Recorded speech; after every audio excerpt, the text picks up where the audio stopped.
Welcome back, everyone. Ready to dive into something pretty intense today. Always lay it on me. Today, we're looking at voluntarism and the growth of state power. Oh, getting right to the heart of it. We are. And to really get into it, we're going all the way back to 1987, Taking the time machine, huh? to February 1987, specifically to an issue of The Voluntarist. That's a great one. Lots to unpack there. It is. This issue has some fascinating, maybe even controversial stuff. Well, that's what we're here for, right? Exploring different ideas. Exactly. So this issue, it has lectures by historian Carol Quigley. Oh, quickly. Yeah, he had some interesting ideas about how the state evolved, especially in Western civilization. Right. And like contrasting with that, there are these articles exploring voluntarism. So it's like looking at two totally different ways of thinking about societies. You got it. One looking at how systems of control develop the Quigley stuff. And the other, voluntarism, is like, well, what if we didn't have those controls? Yeah. Super interesting to see those play off of each other. It's definitely. A good deep dive pick for sure. Okay, so before we get lost in all that, can we back up a little? Like, who is this Carol Quigley? Oh, right. Some listeners might not be familiar. Why should we care about his take on history? Give me the rundown. Well, okay, so Quigley, he was a professor Yeah. of history at Georgetown University. Okay, fancy. Ivy League. Right. And the thing about him, he was, I don't know if obsessed is the right word, but really into how the European state grew over time. Okay, interesting. So not just like battles and kings and dates. No, he saw the state as this huge force shaping Western civilization. I mean, he even argued that what we think of as a Western civilization, it actually starts around the year 976. Whoa. Specific. So he had a clear starting point for his analysis. Oh, yeah. And he didn't just look at individual countries or even like regions, really. He was thinking big picture, like centuries of history. Exactly. Civilizations are his main thing, like the whole enchilada. Instead of getting lost in the details of each country. Yeah. Like he said, trying to understand history through individual nations, it's like trying to read a novel one sentence at a time. Makes sense. You miss the plot. You miss the character's development. You miss the whole story, yeah. So he's looking at these big, sweeping trends across civilizations. Okay, so how does he categorize all these different civilizations? Good question. So he divides them into Class A and Class B. Oh, like in school. Kinda. Though the grading system is different. I bet. So what are like examples of Class B civilizations? Well, you can think of like the Islamic world or the Byzantine Empire. Okay, and what makes them Class B? They're super community focused with like limited government power. So everyday life revolves around these smaller, tight-knit groups? Exactly. Communities are like the center of gravity, the state's kind of in the background. Got it. So Class B is all about community over state. But what about Class A? Where do WE fit in? Ah, yes. Well, Western civilization, we're Class A. Along with, don't leave me hanging, Ancient Rome. It's interesting, though, because they both started out similar to Class B, strong local communities. No real state to speak of. So no fancy government buildings or anything? Nope. Law was basically just custom, like what everyone already did and agreed on. Okay, interesting. So like more tradition-based than like written law. Yeah. And most control came from inside the community itself. Ah, so everyone's keeping each other in check. Exactly. You don't step out of line because your neighbors will know. Social pressure. That makes a lot of sense. Right. But here's where Class A takes this turn. Over time in these civilizations, communities start to break down. Oh no. What happens? They fragment. Smaller and smaller units. Individuals get more isolated. It's like the glue holding everything together just weakens. So all those strong internal controls, that sense of community, it starts to disappear. Yeah, kind of creates a vacuum. And guess who steps in to fill it? Uh-oh. Sounds like the state is about to make an entrance. Bingo! It's like this, as the state grows, it grabs more and more power. And Quigley, he was all about analyzing this, right? He broke it down into 8 key aspects of this growing state power. 8. Okay, Yeah. I'm ready. Hit me with a list. All right. Well, the first 2 are pretty straightforward. Defense and dispute resolution. So like the classic roles of government, right? Yeah. Protect us from the bad guys and keep things peaceful at home. Exactly. Protecting the community, settling conflicts. Pretty basic stuff. Basic but important. What's next? Number 3 gets a little more interesting. Quigley calls it administrative power. Administrative power. What does that even mean? It's where the state gets more hands-on. starts enacting policies to manage society. Okay, so more than just brute force or settling arguments. Yeah, more like making decisions for the community's well-being, responding to a plague, say, making sure there's enough food. Ah, so like taking on a more active role in people's lives. Right. And then the big one, taxation. Of course. Well, Got to fund all those initiatives somehow. yeah, got to pay for defense for administration. So mobilizing resources, that's number 4. So these first 4, they're like the early powers the state gets. According to Quigley, yeah. But hang on, because it gets even wilder from here. Okay, lay it on me. What are the other 4 aspects of sovereignty? Okay, so the next one, legislative power. It seems obvious in W, but for centuries, law wasn't something some ruler just created. What? Seriously, that's wild. Right. It was discovered through custom, through tradition. So lawmakers actually writing new laws, that's a more recent thing. Exactly. Like societies had to shift from finding the law to making it. That is a big shift. So much for the wisdom of our ancestors, huh? Yeah, but it's kind of inevitable, right? As things get more complex, you need more structure. I guess so. Hmm. Okay, what's number 6? Executive power, basically enforcing those laws, and judicial decisions. The law and order part, making sure people actually follow the rules. Yeah. As communities weaken, those external controls got to step in. So it's like a trade-off. Less community, more government. Seems to be the pattern, at least in Class A civilizations. Okay, but you said there were 8. What are the last 2? These are big ones, especially for our voluntarism dive. Number 7, money control. Money control.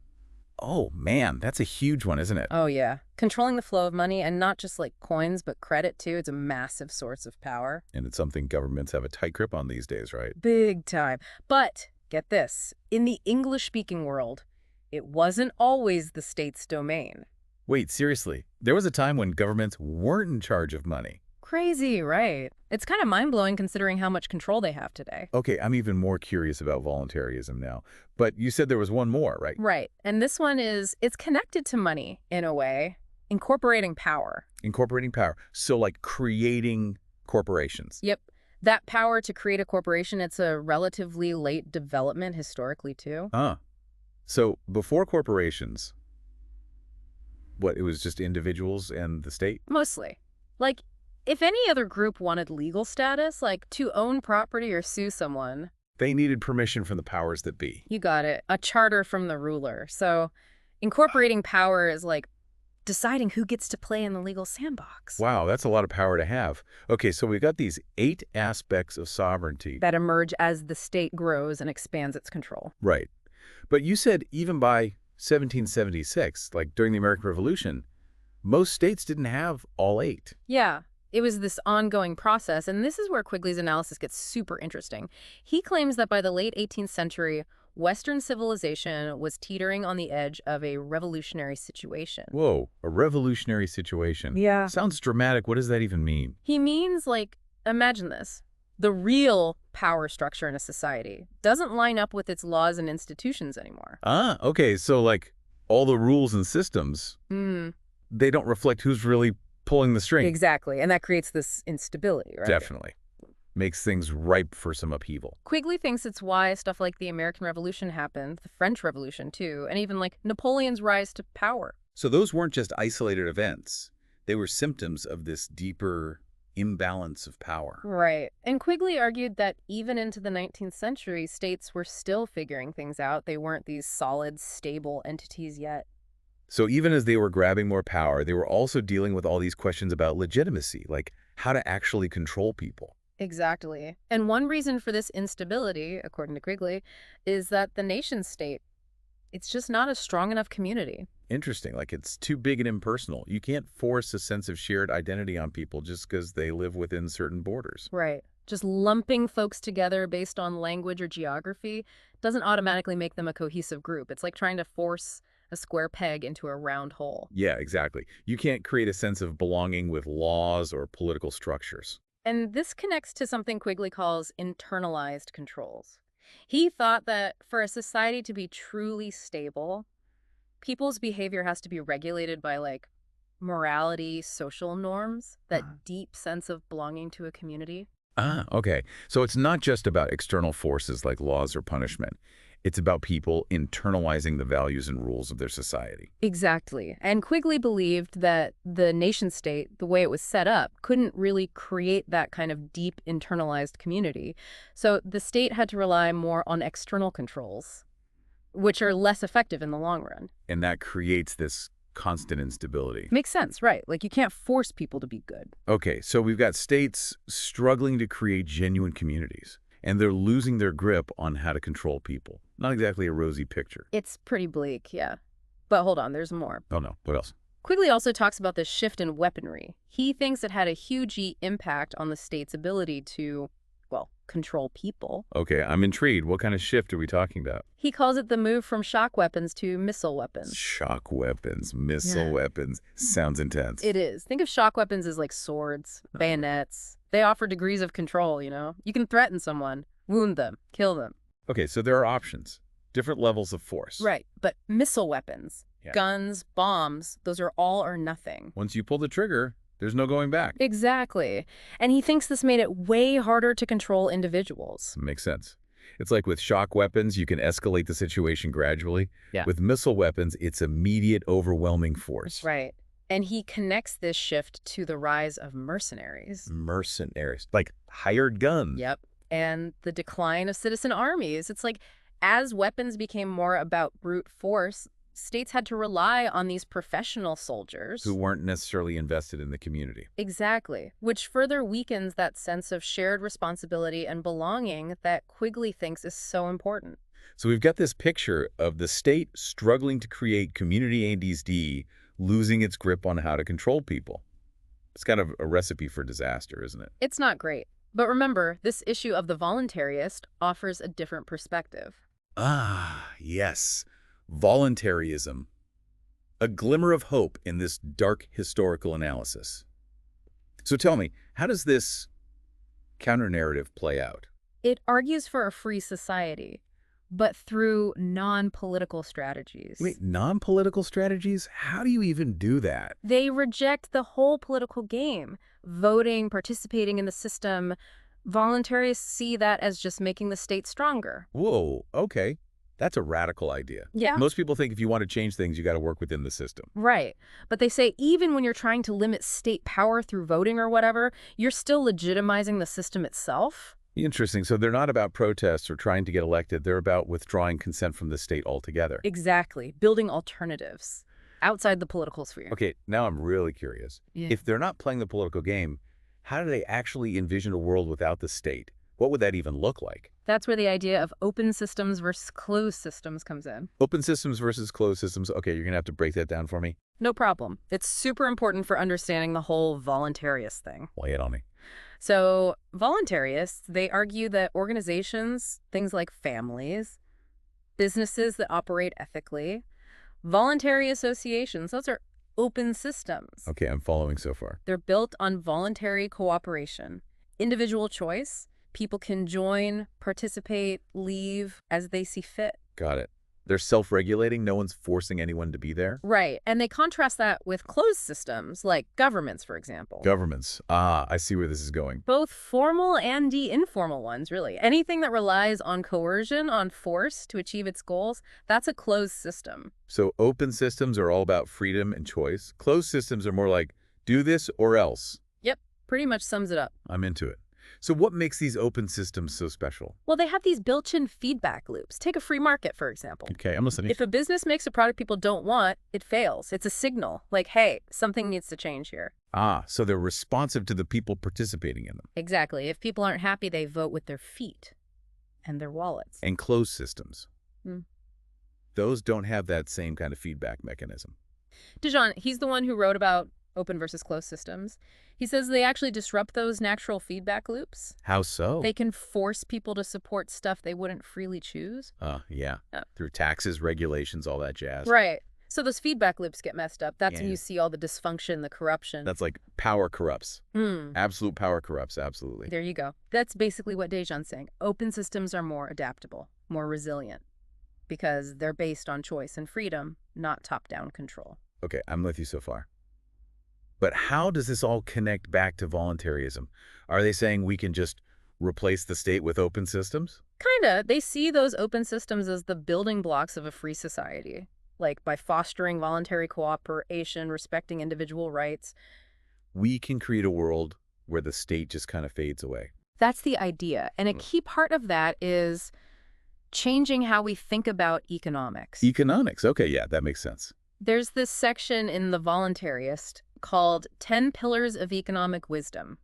It lays out some, well, pretty libertarian ideas. Okay, give me an example. What kind of economic wisdom are we talking about here? Well, the first pillar is understanding the long-term consequences of actions and policies, I mean, That's something governments are notoriously bad at, right?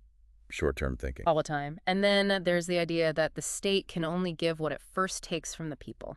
Right. No free lunches when it comes to government programs. Exactly. Yeah. Because it's all funded by taxes, Mhm. money taken from people, whether they want to give it or not. And this ties into the third pillar, right? Yeah. About real money. You got it. The idea that real money is a commodity, something tangible, like gold or silver, and government-issued fiat currency, that's basically bogus money. Yeah, that's a big one for libertarians. They think fiat money allows governments to manipulate the economy in all sorts of shady ways. Yep. They say it lets governments inflate away your savings, fund wars and programs you'd never support. So they're not just advocating for less government. They're challenging the whole foundation of how we think about money and power. Right? Absolutely. It's a pretty fundamental critique. Okay, that is radical. But I'm still trying to wrap my head around how this all plays into voluntarism. Well, all those economic principles, they connect to this idea of individual responsibility. Ah, okay. Taking ownership of your own choices and actions, even when it comes to money. Exactly. It's like true freedom comes with responsibility. You can't have one without the other. So it's not just about getting the state off your back. It's about individuals stepping up, being accountable for their own lives. Right. And that leads perfectly into Charles Curley's Voluntary Musings column. Voluntary musings. Okay, I'm interested. What does he muse about? He focuses on property rights. Yeah. And the dangers of protectionism. Ooh, property rights and protectionism. Those are some hot-button issues, even today. They are. And Curley, he really calls out the hypocrisy of governments. Like, they claim to support free trade. Right. It's always about fair trade and leveling the playing field. But at the same time, they're enacting policies that screw over consumers and mess up markets. It's like, do as I say, not as I do. Classic. He says things like tariffs and quotas, they sound nice, protect domestic jobs, right? But they just end up hurting consumers, drive up prices. Because now people have to pay more for goods that could be imported more cheaply. Exactly. It's like you might protect some jobs in one industry, but everyone else ends up paying more for everything. It's a hidden tax, a tax on consumers. Ah, sneaky. And Curley's saying the cost of this protectionism, it's way bigger than any benefit to those protected industries. Yep. It's a bad deal for everyone except the people who are getting those special favors. Okay, that makes a lot of sense. But what's the link to voluntarism? Well, he connects all this to respecting property rights. Like, he sees protectionism as an attack on the individual's right to trade freely. Ah, okay, so it's like the government saying, we know better than you how to spend your money. Exactly. Which goes against that whole idea of getting the state out of people's personal lives and economic decisions. Right. It's all starting to connect now. So a key part of the voluntarist vision is protecting individual freedom by safeguarding property rights. Right. Because if you can't control your own property, can you really be free? That's a huge E part of it. And it ties directly into another essay in this issue, Clem Johnson's Why I Detest the State. Why I Detest the State. Okay, that's a pretty strong title. What are his main gripes? He's with Curley on the property rights thing, but he takes it further. He says the violation of property rights, that's the root of all conflict. Whoa. Okay, so he's not messing around. Nope. He sees the state as the biggest violator of property rights. Through taxation, eminent domain, regulations, all the usual suspects. Yep. And he doesn't just stop there. He really goes after the public school system, calls it a tool for indoctrination. So instead of teaching kids how to think for themselves, it's more like brainwashing them to just accept the state's authority. That's his take. He's all about alternatives, like homeschooling, private education. It's not just about better test scores for him. It's about fundamentally challenging the state's control over what people believe. Intense. But it makes me think, if property rights are the root of all conflict, how do you address things like poverty, environmental protection, public health. You're hitting on the tough questions here. I mean, those seem like issues where you need some level of collective action. Right? You do, and that's what makes this whole discussion so fascinating. Because voluntarists, they think those issues can be addressed through voluntary cooperation, private charity, market-based solutions. So they're not saying everyone should just fend for themselves. Nope. They believe you can have a free society that's also compassionate and just. So it's about finding ways to address those collective needs without relying on the state. Exactly. Because they see freedom as a prerequisite for genuine compassion and progress. It's like when individuals are free to make their own choices and pursue their own goals, that's when you see real innovation and creativity. You got it. Okay, so what we're seeing here is this tension, right, between Quigley's historical analysis, which shows the state just getting bigger and more powerful. And the voluntarist arguments for individual liberty, property rights, limited government. Yeah. It's like two sides of the same coin. Quigley helps us understand how we got rid here. And voluntarism's like, well, here's a potential path to a very different future. I'm hooked. Yeah. But where do we go from here? What does all of this mean for us regular folks? That's the million-dollar question. And honestly, it's one each person has to answer for themselves. Oh, come on. You're not going to give me all the answers. I wish I could. But I think the point is, we have a choice. Yeah. We can either accept things as they are, the seemingly inevitable march towards more and more state control, or we can explore these other paths, try to create a world where individual liberty actually flourishes. I love that. So it's not about having all the answers right now. It's about being willing to ask the tough questions, explore those possibilities. Exactly. And that's what makes this whole deep dive so exciting. Challenging assumptions, opening our minds to new ways of thinking about power, freedom, the role of the state in our lives. I'm definitely thinking differently already. This issue has really given me a lot to chew on. And we're just getting started. It makes me think about something Quigley said about, even really totalitarian states. Oh, yeah. What about them? He said that even in those systems, most human behavior, it's still governed by those internalized controls, the stuff we were talking about earlier. Right. Like, people's actions are still mostly shaped by their values, their beliefs, social norms, all that stuff. Exactly. It's not like everyone's just blindly following orders all the time. He used Soviet Russia as an example, right? Yep. Even with this insanely powerful centralized government, people were still influenced by their own, internal compass, their sense of right and wrong. So it's not like the state can totally control how people think and act. That's what Quigley thought. And it's actually a point where I think he and the voluntarists would agree. Really? How so? They both believe that true social change, it has to come from within, from a shift in how people think and act. Not from some top-down revolution. Right. It's not about imposing freedom on people. It's about fostering a culture of freedom from the ground up. Which brings us back to that whole withdrawing consent thing. If enough people stop buying into the system, the state loses its power. Exactly. They say the state's power comes from the consent of the governed. Whether we give that consent actively, through voting or paying taxes, or passively, by just going along with the program, the state needs us to believe in it. Right. It needs us to think it's legitimate. So if we withdraw that consent, individually and collectively, you could start to chip away at the state's hold on society. That's the idea. And it creates space for those alternative systems to develop, the ones we were talking about earlier. Okay, I see the long game here.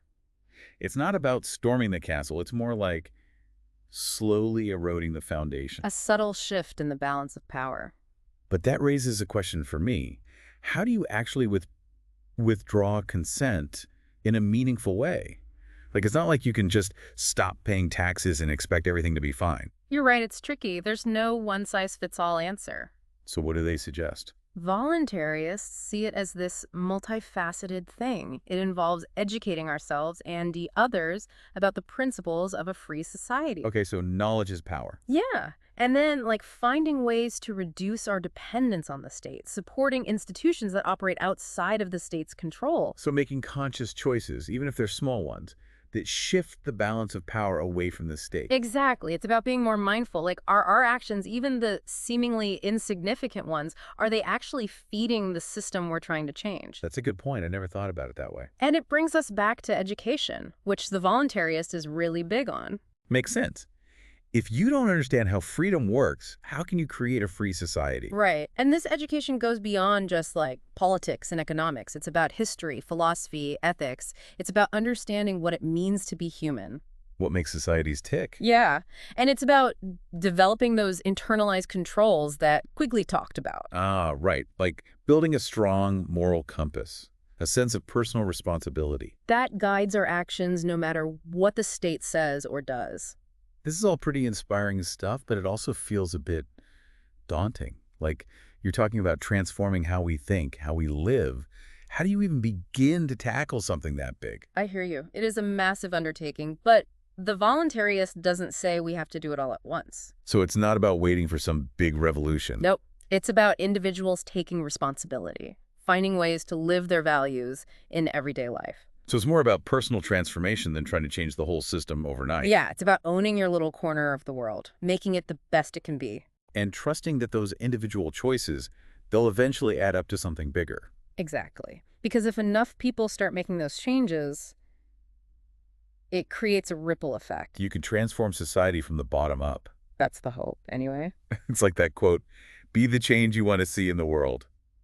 But what are some concrete examples? Like what can people actually do to start living these voluntarist ideas? Well, think about where you spend your money. Do you always shop at the big chain stores? Okay, yeah, I admit, I'm guilty of that. Convenience over everything, bro. Maybe choose to support local businesses instead. The ones that are ethically sourced, you know? So being more conscious of how your money is being used. Yeah. Not unintentionally supporting systems you don't agree with. Right. And it's not just about money either. Think about your consumption habits in general. Do you need all that stuff? Ooh, that's a good one. I'm definitely a bit of a shopaholic. Could you simplify your life? Reduce your waste.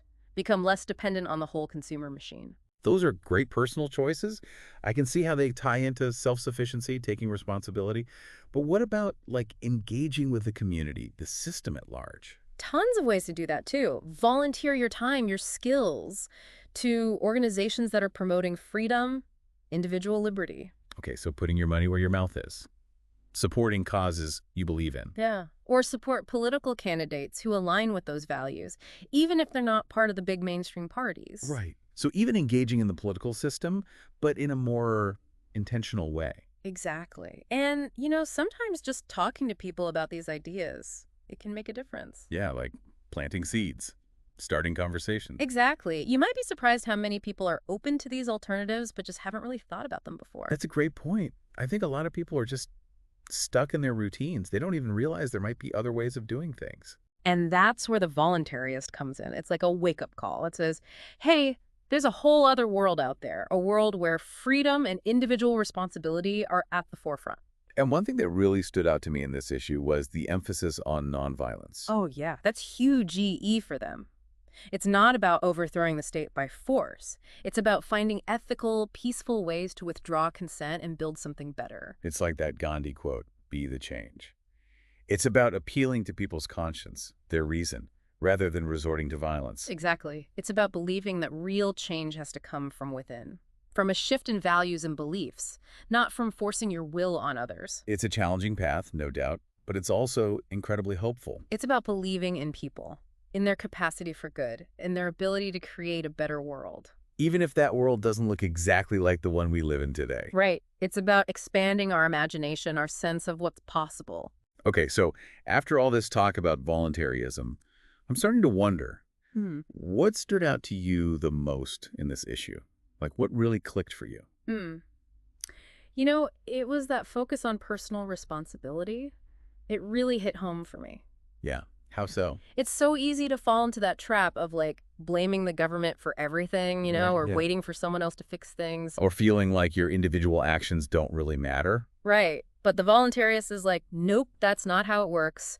You have the power to create change in your own life and in your community. It's about owning your choices, being accountable for the consequences. Exactly. And I think that's a really empowering message. It's a call to action. And it's not just relevant to, like, the political stuff. It applies to all areas of life, how we treat each other, how we interact with the world around us. Yeah. It's about being active participants in creating the world we want to live in, not just passive recipients of whatever the state decides to give us. It's about remembering that we have agency, that we can make a difference. And that's a legacy worth fighting for, even if it's a fight that takes place in the quiet moments of everyday life. I like that. It's about those small acts of rebellion, those little choices we make that affirm our values and our commitment to freedom. It's about living in alignment with what we believe and inspiring others to do the same. And that brings us to something Quigley said that I think is really relevant here. He talked about how empires and civilizations, they don't usually collapse because of military defeats or political failures. He said it's because people lose faith in the system. They stop believing in the values, the institutions, the things that hold society together. They become apathetic, cynical, disengaged. And that creates this vacuum, which Right. can be filled by all sorts of destructive forces. Exactly. And that's why I think the voluntarist emphasis on education, individual action, building alternatives, it's so important. It's about countering that apathy, reminding people that they have power, that they can make a Yeah. difference. It's about reigniting hope. Right. Showing people that a better world is possible, even if it doesn't look exactly like the one we live in today. It's about choosing to believe, even when it's hard, even when it feels like everything's falling apart. Because maybe, just maybe, that belief is what will ultimately save us. I think you're right. But Quigley also made another point that stuck with me. He talked about how a state's power ultimately rests on its ability to satisfy human needs. Ah, yeah. He said people will support a system, even a flawed one, as long as they think it's meeting their needs. Whether those needs are material, emotional, spiritual, people need to feel like the system is working for them. And I imagine voluntarists would argue that the state isn't doing a very good job of that, at least not in a way that's truly sustainable or ethical or actually conducive to human flourishing. They definitely would. They see the state as like parasitic, extracting wealth from individuals, distorting markets. They think a truly free society, one based on voluntary cooperation, respect for individual rights, that it can actually do a better job of meeting those needs. But in a way that's more efficient, ethical, and sustainable in the long run. So it's not just about dismantling the state. It's about creating something better in its place, something that truly empowers individuals and allows them to thrive. Exactly. It's about building a world where people can solve problems, innovate, create value, without being constantly hampered by bureaucracy and regulations. That's a really compelling vision. It speaks to our innate desire for freedom, autonomy, self-determination. It's like we're wired for this kind of society. I think so too. And it makes me wonder, like, how do we get from here to there? How do we transition from this system with all its flaws and power structures to a truly free society? That's the million-dollar question. It's one thing to talk about the principles, Yeah. but how do you actually put them into practice on a large scale? That's what voluntarists are trying to figure out. They don't claim to have all the answers, but they do offer some interesting strategies. Oh, like what? Well, one approach is called agorism. It's all about creating alternative systems outside of the state's control. So building those parallel structures, the ones that can eventually replace or compete with the state's function. You got it. Think about things like alternative currencies. Cryptocurrencies are a good modern example. Private dispute resolution mechanisms. Homeschooling networks. Mutual aid societies. Community-based healthcare system. Wow, okay, so it's like creating spaces where people can interact, cooperate, and meet their needs without relying on the state. Exactly. It's about showing people that freedom works, not just in theory, but in practice. It's about proving that there are viable alternatives, and it starts small. One transaction, one interaction, one community at a time. That's the idea. And as these alternative systems grow, they can start to chip away at the state's power and influence. Not through violence or revolution, but through this gradual shift in how people think and act. It's a long game, no doubt about it, but it's also incredibly exciting because it offers a real path forward, a way to create lasting change that's rooted in individual choice and voluntary cooperation. And it gets to the heart of the voluntarist message. Freedom isn't something that's given to us. It's something we have to create. It's about taking ownership of our lives, making choices that align with our values, and building the world we want to see. It's empowering. Yeah. It's a reminder that we're not powerless. We don't have to just accept the status quo. We can choose to create something different, something better. And we could start doing that today. Yeah. Right here, right now. We don't have to wait for permission. We don't have to wait for someone else to lead the way. Exactly. And we're not alone. There are so many people out there who are working towards the same goal. It's a global movement. And it's gaining momentum every single day. That's what gives me hope. Because as Quigley said, when people lose hope, civilizations crumble. But when they're inspired by a vision of a better future, they can achieve incredible things. They can literally change the world. And that's what voluntarism is all about. It's about empowering individuals, helping them reclaim their freedom, building a more just and compassionate society, and creating a future where the state no longer has a monopoly on power. It's a powerful vision. And I think this issue of the voluntarist really captures the essence of that vision. Right. It's full of thought-provoking ideas, practical strategies, and inspiring examples of people who are already putting these principles into action. It's a reminder that a better world is possible, but it's up to us to create it. Okay, so after all of this, Mm-hmm. all this talk about voluntarism, Quigley, the growth of state power, it all boils down to a pretty big question. A question that this whole deep dive has been leading up to, I think. Given everything we've talked about, with the growth of state power and all these voluntarist ideas, what role do you think the state should play in society? Wow, yeah, that is the question, isn't it? A big one. Yeah, it's the kind of question that, I don't know, keeps philosophers up at night. But it's one that we all need to think about, really. I mean, if we care about the kind of world we're creating, the kind of world we're leaving for future generations, right? This whole conversation has really made me think differently, Oh, yeah. Not just about the state, but my own responsibility Yeah. for creating a more free society. Yeah, I feel that. It's easy to just go with the flow, accept things as they are. But this deep dive, Hmm. it's like a reminder that we always have a choice. Choice.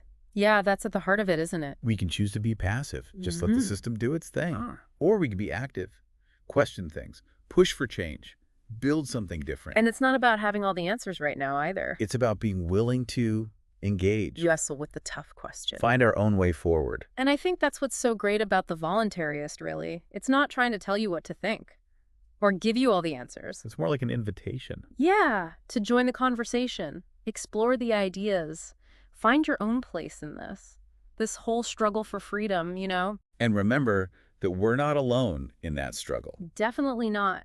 There are people all over the world asking these same questions, challenging the system, It's a global movement. and it's growing, which gives me hope because, like Quigley said, when people lose hope, civilizations crumble. But when they're inspired, When they believe in something better, that's when real change happens. that's when we can really move mountains. So, to wrap things up, Keep exploring these ideas. read about voluntarism. Talk to people who have different perspectives. And most importantly, Start putting these principles into practice in your own life. Mm. Because even small actions can make a big difference. freedom isn't a spectator sport. It's something we have to create together. One choice, one action, one conversation at a time.